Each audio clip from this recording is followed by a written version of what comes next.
A major effort is on to reduce plastic pollution in Barbados. A program rolled out to cater and create safe school environments. Barbadians are landing jobs in the cybersecurity field. And in sports, Wales' perfect BFA season ended by Wotton.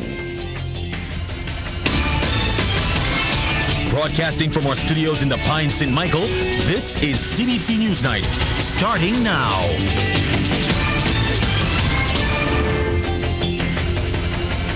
Good evening, I'm Pearson Bowen. The island's Environment Ministry is on a mission to reduce plastic pollution in a bid to save lives. That's the word from Environment Minister Adrian Ford. He says it is necessary as different substances are released into the environment and ecosystems when plastics degrade. Action is necessary, he says, as the island and other states continue to face a triple planetary crisis, coupled with 400 million tons of plastic dumped annually worldwide. His comments came during a news conference at his Warren's Towers 2 office this morning. We are trained to save lives, to save our environment. That is what we are trying to do inadvertently. Because when these plastics get into our gullies and our ecosystems, where they end up is anybody's guess. We have facts, scientifically of course, that the microplastics, the breakdown of this material, that they can be absorbed into our plant life. And you know, everybody in Barbados know that Barbadians enjoy their fruits. We enjoy our vegetables. So when these dioxins and microplastics get into our plant life, they end up here in our digestive systems. The ministry will continue its series of outreaches in schools and communities to encourage behavior change from target groups. Additionally, through the Environmental Protection Department, an assessment of plastic waste on the island will soon be conducted. Department Head Anthony Headley says this will be funded through a 6-figure grant secured from the Basel Convention Plastic Waste Partnership.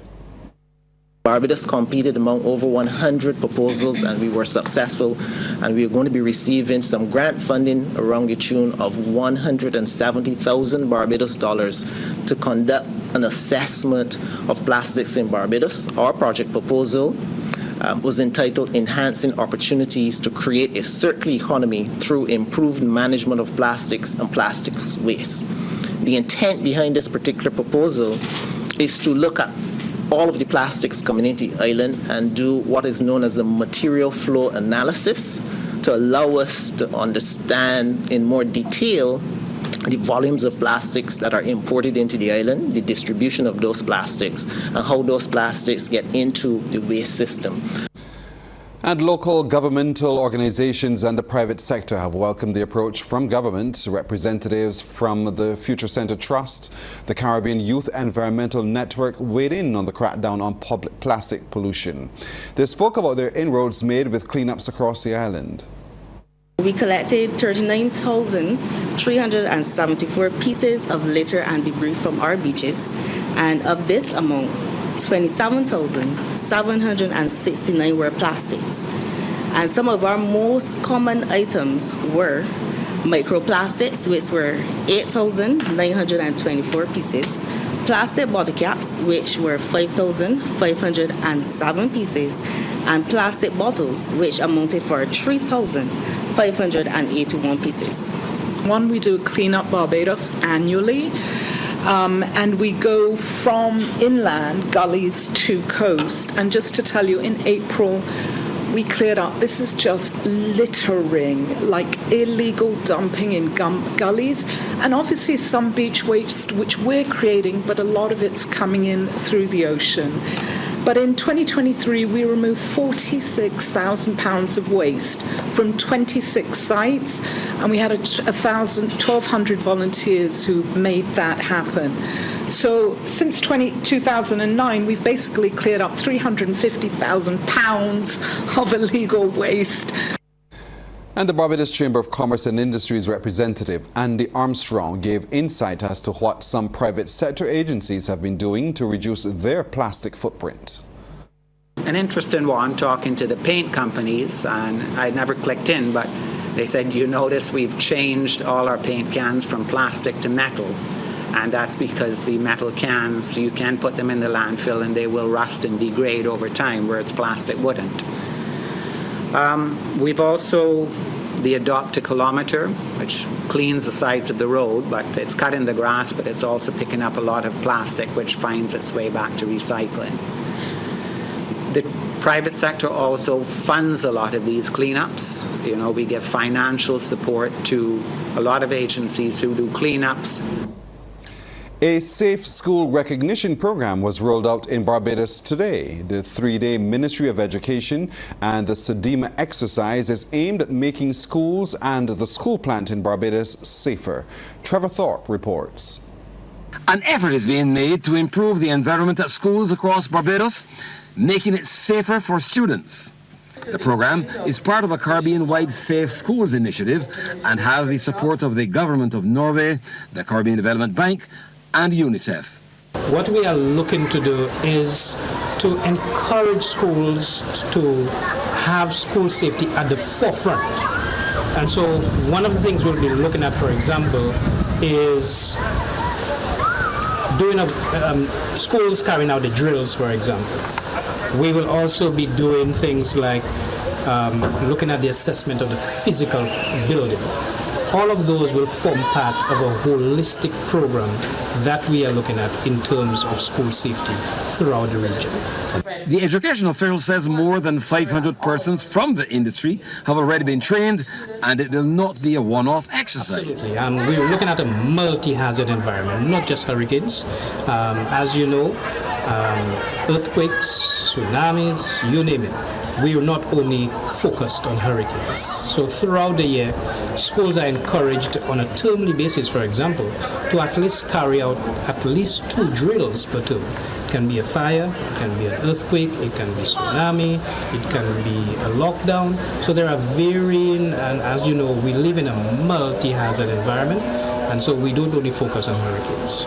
And Deputy Chief Education Officer Joy Adamson says principals from across the school spectrum will be trained. On Thursday and Friday, we actually train assessors. We have safety officers. We have currently 7 safety officers in our schools, and we have persons from the Health and Safety Committee from the schools. They'll be coming in to be assessors, so training as assessors, so that they can go out to the schools then and tell the schools, okay, this is missing, this, we commend you on this, so that across the board they'll be able to tell persons what it is that we're looking for a safe school. The Safe Schools program is to provide principals, teachers and auxiliary staff with the skills required to put together a school's safety program. Trevor Thorpe, CBC News. New reports on what's being described as a successful effort to help youngsters ages 13 to 16 cope with life coming out of the COVID-19 pandemic is called Project Youth Corp, which stands for Youth Capacity Building as Change Agents for Resilient Outcomes in the COVID-19 pandemic environment. It's the brainchild of Combined Faith Christian Sword Evangelism Ministry and receives support from the Caribbean Policy Development Center and is funded by the European Union.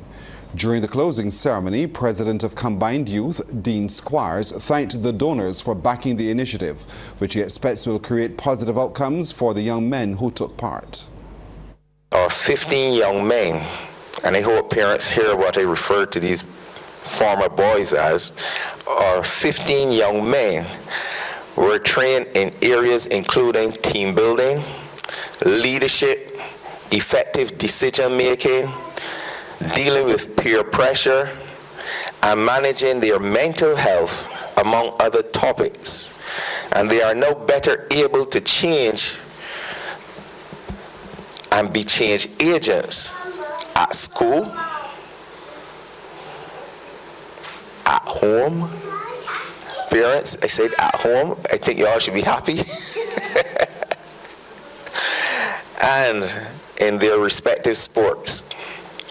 Well, 3 more COVID-19 deaths have been recorded in Barbados, bringing the total number on island to 596. That's according to the Ministry of Health and Wellness. This follows the latest Barbados COVID-19 situation report released for the period May the 27th to June the 9th. And according to health officials, during the period, 434 new cases were registered after 1,157 tests were conducted. These included 195 males and 239 females.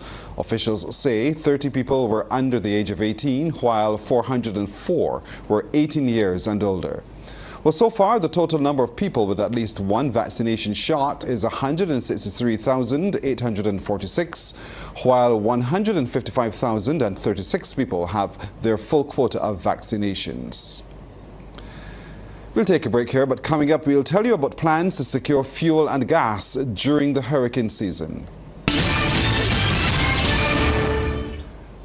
The Barbados government has a plan in place to secure the island's fuel and natural gas supplies for the hurricane season.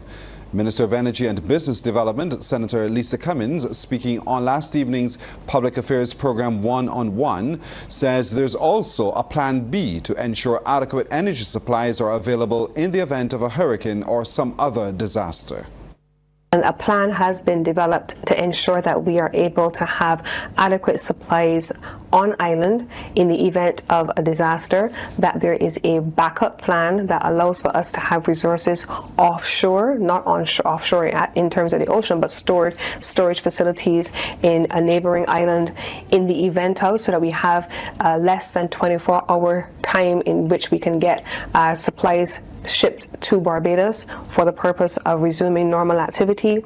Part of the collaboration is with the Barbados Light and Power Company, of course, to make sure that installations are where they need to be, that we have generation capacity.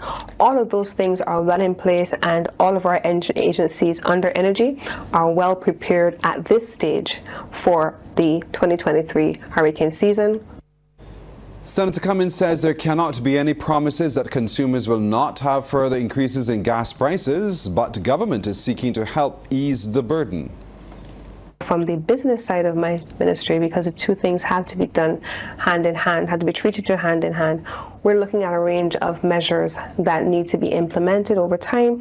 And of course, you know, have the Smart Energy Program, which is winding down, that has done quite a bit of work, in particular with Fund Access, and even a Transportation Augmentation Program that was executed under Fund Access to be able to bring more and more persons into enfranchisement by creating more opportunities for earning. So there has to be the opportunity for people to earn on the one hand by creating business opportunities while managing pricing on the other hand. So it's a complex but an important mix that we have to get right. As Barbados commemorates the Coffee Slave Rebellion of 1675 today, Pan-Africanist and Ambassador to CARICOM, David Comishong, is encouraging Barbadians to learn more about our history and our African heritage. Speaking with CBC News during an exclusive interview about the 2023 season of emancipation, the ambassador expressed his view that Barbadians must continue to recognize that our history begins on the continent of Africa before the period of enslavement. So we asked ourselves, who was Coffee? What kind of society did he live in the Gold Coast before he was enslaved and brought to Barbados? And when we explore that, we recognize that our earliest Barbadian ancestors came from a very sophisticated and advanced Fanti society on the Gold Coast, a society that had towns and cities, kings and queens, priests, farmers. Special Advisor on Culture and Cultural Heritage in the Division of Culture, Senator John King, in speaking about the season of emancipation, encouraged Barbadians to learn more about our heritage. He believes that more research by Barbadians will empower us to redirect our minds from false narratives about ourselves. So if someone else writes and carries out pseudoscience and all of these things on you, then everything that you would have learned is from another person's viewpoint. And this gives us the opportunity to, one, tell our own story, two, correct a lot of the false narratives that were out there about ourselves, even in terms of the history of Barbados. Because if the history is written from a British perspective, a lot of things that black people would have done or accomplished is not going to have a significant role in that history. Well, the season of emancipation runs until August the 27th. A veteran band leader is predicting this year's Crop Over Festival will be one of the biggest in recent times. Even though the festival will be officially launched on the 1st of July, Chetwin Stewart says Barbadians have been turning out in their numbers at fetes and parties. People going out to partying, I've been to a few parties and people out there. So I think in terms of parties and stuff, we are going to have a bigger crop over. In terms of people coming in, I'm not too sure about that because, the airfares are very expensive. But I think we can have a bigger party crop over this year.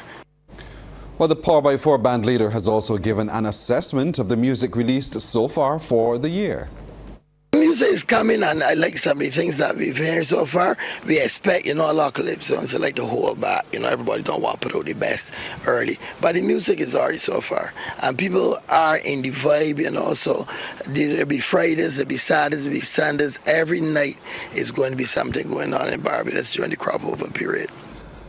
Amid concerns about people's inactive lifestyles, the Barbados Olympic Association is launching 2 events this month to get people moving. Director of the National Olympic Academy, Vanisha Cadogan, explains that the events are focused on global celebrations for Olympic Day, which is observed on June the 23rd. The first is a fun run and walk on Friday evening in the environs of the Garfield Sobers Sports Complex.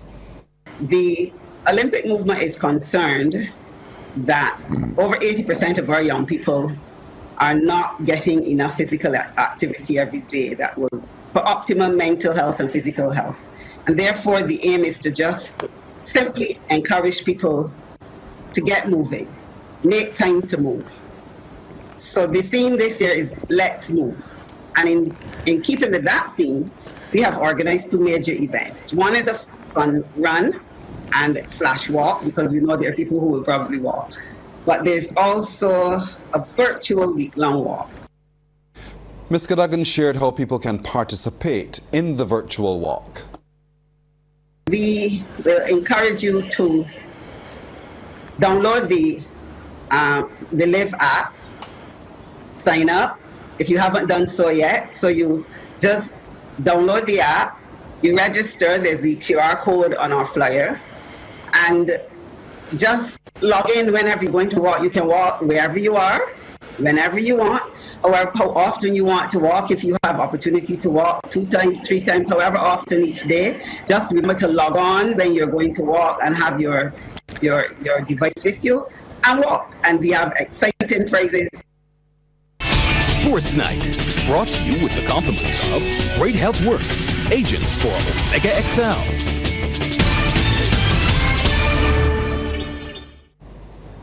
If I hadn't seen it for myself, I wouldn't believe it. Anne-Marie Burke sprinting to the sports studio. Anne-Marie, have you caught your breath? Finally, I have. It's time to make sure that I can do this correctly. Yeah, you did it well. Thank you. I will begin with news of football. Wotton Football Club pulled off the biggest upset so far of the 2023 BFA Premier League season by handing leaders Weymouth Wales their first defeat. Played at the Wildy Turf last night in a tight contest, an own goal from Akeem Hill in the 80th minute secured the 1-0 win for Wotton and 3 vital points. Tackle it towards the back post where Smith chested it onwards. It falls. And off the post and in. Blown off. Into the box he goes to Shane Lord across the face of goal into the back of the net. How did he get that pass, Primus Paul? That was the most acute of angles. And Wotton have scored in the 79th minute. They race over to the crowd. Wotton are 5th on 21 points, while Wales remain on top of the table with 34. In the night's other 2 matches, Empire blanked St Andrew Lions 2-1 thanks to a double strike from Daniel Calvi in the 13th and 70th minutes. Jamal Williams scored for the Lions in the 43rd. Empire are now on 28 points and retake 2nd spot from Ellerton Football Club. And you can see the frustration beginning to come for the Empire team. Bit of a moment there from Blackman. He's let Williams in. And both keepers now have made horrendous mistakes. Jerome Blackman hangs his head in disgust. And it's an absolute dolly of a back pass. They were creating some chances, but were not able to convert over the last 10, 15 minutes. Chapman finds Calvi with the clipped finish. Beautiful ball from Alvin Chapman. And an equally exquisite finish from Daniel Calvi.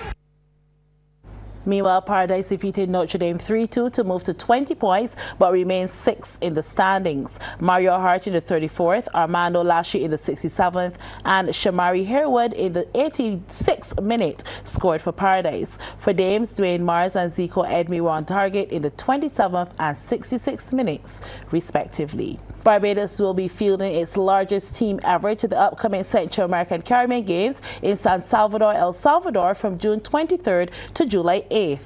Over the weekend, the 181-member delegation was named at a special meeting at Hilton, Barbados. Team Barbados. It's time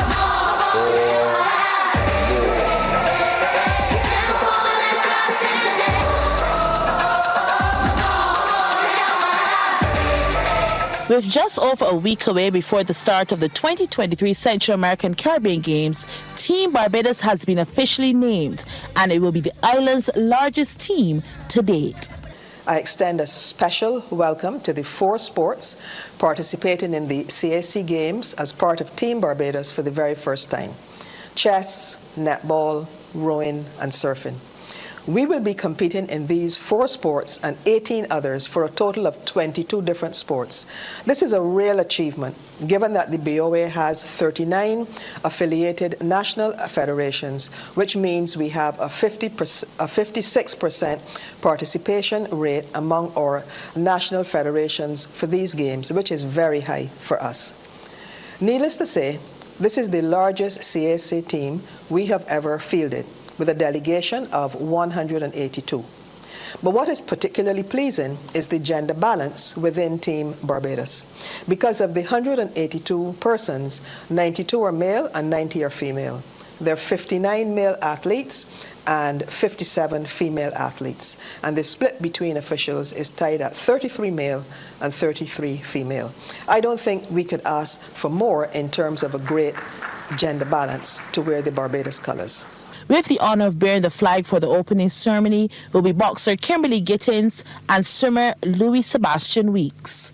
Of the 57 disciplines being staged, Barbados will field entries in archery, athletics, aquatics, badminton, boxing, chess, cycling, equestrian, golf, women and men's hockey, karate, netball, rowing, sailing, shooting, surfing, tennis, taekwondo, triathlon, table tennis, and weightlifting.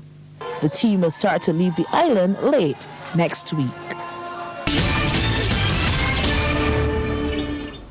In business tonight, more Barbadians have secured work in the field of cybersecurity. This after completing a 4-month online course being offered by Cyber Nations in partnership with the Ministry of Education.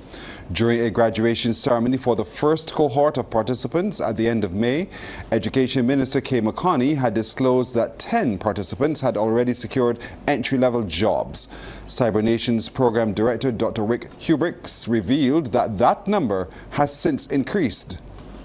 We just finished our first cohort, so 140 students have graduated 2 weeks ago only. Already 40 of them currently have a job offer and are starting within the next week. Actually, as a matter of fact, today the first students are starting in an early entry-level role in cybersecurity. This hands-on work-integrated learning, if you will, this real live experience working with real companies, real customers is part of the learning experiences, of course, after which we hope and trust the students will continue to chart their own paths in growing their careers in cybersecurity. Well, the next cohort of students who must be at least 18 years or older is expected to begin training in August. The deadline to apply through the Student Revolving Loan Fund, which is financing the $14,000 program, is July the 2nd. Chief Executive Officer of the Barbados Agricultural Society, James Paul, believes the future of the agricultural sector is secure. He believes this is so given the number of young people entering the profession. Mr. Paul touched on a number of issues, with the survival of the sector being chief among them. We are noticing a younger farmer, different type of farmer coming into the BS, even in fruit and veg, different type of farmer. And we have to be catering to those farmers at the same time, developing programs that cater to those farmers. So a lot of discussion will have to be going on. And we, of course, set out a program of activities in terms of training. Because let us understand, there are too many people nowadays who come into farming, too inexperienced in many cases. And, you know, again, you know, farming is seen as a social program. It's not a social program. And I think that sometimes it is unfortunate that we encourage people to go into farming who really don't have the acumen, the skills, or the intelligence, for that matter, to go into farming. They better serve someplace else. The sprinter and the netballer is back in one Anne-Marie Burke. That was deliberate. Yes, that's forgetting me all the time. Yes. And it's netball that I'll be talking right now. The Barbados Netball Association is hosting an inaugural men's competition. It's scheduled to run through to June 24th and will feature 8 teams in 2 zones with 2 matches on each night. Vice President of the BNA, Carl Alf Padmore, says it should be very exciting. We have 8 teams: PBA, Police Boys and Girls, IG Panthers A and B, Grisettes Kings, Cure Oxygen Blazers Men's, Panthers NC, St. Barnabas and the Warriors. On June the 11th at 7:30 p.m. at the Netball Stadium is where it all begins. Grisettes Kings will play PBA, Police Girls and Boys, and Panthers NC will play IG Panthers B. And in those opening fixtures yesterday, Grisettes Kings and Panthers Netball Club were the big winners. The Kings were made to work hard for their win with quarter scores of 3-4, 8-7 and 16-11 before securing the narrow 16-15 victory over BPA Police Boys and Girls Club. Meanwhile, Panthers Netball Club crushed IG Ballers after leading 12-0 at 19-1, 25-9 and closing it out at 31-6 in a dominant display. And to basketball now, St. Leonard's boys welcome the boys from Les Savon to Richmond Gap to hand them a defeat in one of the recent fixtures of the National Sports Council's Under-14 basketball competition. It was not that easy of a win as they had to fight in the latter stages for the 2-point victory. Home turf advantage was claimed in the first quarter as St. Leonard's ran rings around the Les Savon boys. Just watch as Amari Moore made this play all his. Nicely done. And if you think Moore had his offense on point, check his defense too. He steals and goes on the breakaway, coast to coast, and then takes it off the board. Les Savon actually only got a single basket in the first 15, and this was it. And it did not come easily, as it was all hands on deck, and with the finishing duties was Travon Aline. On the other end, the SLB boys, they got 4 baskets. This is the last of them in that quarter to lead 8-4. Shamari Dalloway with the final save. Second quarter and the momentum continued. Moore finds Isaiah Peters, who gets his name on the scorecard. Again, Les Savon only managed 1 basket in this second quarter, passing around to seize the opportunity, but I must say it was nicely executed by Caleb Smith, and the score ended 10-4 into the half. Carrying the confidence into the third quarter, SLB continued to press hard to get the baskets needed. That's Dalloway again. Les Savon stepped up their game and was making it basket for basket. Zachary Winter taking this one all the way. Les Savon had finally come to the party and they were now in their element. Here goes Winter again, but this time he passes off to Josiah Jones and it bounces in. That's just what they needed. And soon enough, we truly had a game on our hands. The King Garden boys had pulled 2 points ahead. But SLB will make it an even scoreline to set up a do-or-die last quarter as this basket made it 14 all at the end of the third. So who had what it takes to pull it out of the bag? Les Savon stepped up in every way and showed they wanted. Darian Lowe sinking it. The boys in green were not letting up.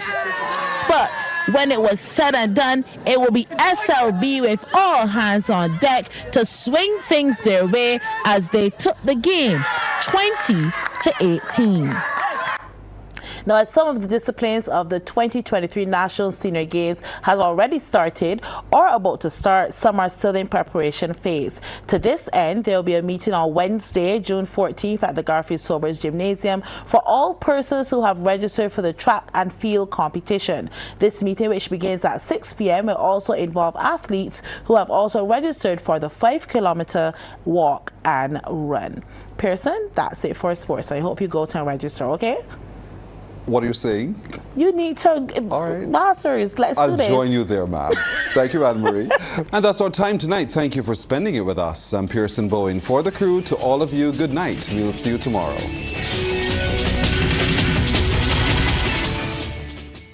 Thanks for visiting us. Now, if you want to see more stories like this one, like and subscribe to our YouTube channel. And you can always go to cbc.bb for the latest news and current affairs.